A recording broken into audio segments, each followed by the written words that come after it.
नमस्कार.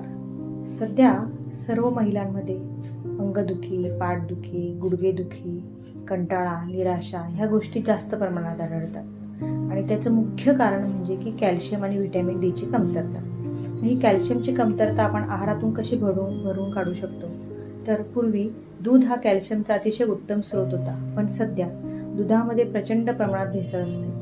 त्यामुळे दुधाऐवजी आपण नाचणी घेऊ शकतो. नाचणीची भाकरी, नाचणीचे घावण किंवा नाचणीची कांजी बनवून घेऊ शकतो. दुसरं म्हणजे तीळ. तिळाची आपण चटणी बनवू शकतो किंवा तीळ आणि बडीशोप एकत्र भाजून ठेवून ते आपण जेवणानंतर एक चमचा चावून खाऊ शकतो. तिसरं म्हणजे डाळिंब. डाळिंब आपण रोज आपल्या आहारामध्ये घेऊ शकतो. चौथं म्हणजे वरईचे तांदूळ. वरईचे तांदूळ जर तूप घालून खाल्ले तर त्यापासून एक चांगलं कॅल्शियम आपल्याला मिळू शकतं. आणि शेवट म्हणजे खजूर. खजूर हा कॅल्शियमचा उत्तम असा स्रोत आहे, पण ते रात्री भिजवून जर खाल्ले तर त्याचा जास्त चांगला फायदा होतो आणि उष्णताही वाढत नाही. तर चला, आहारात थोडे थोडे बदल करूया आणि आपल्या हाडांमध्ये बळकटी आणूया. स्वस्थ रहा, मस्त रहा.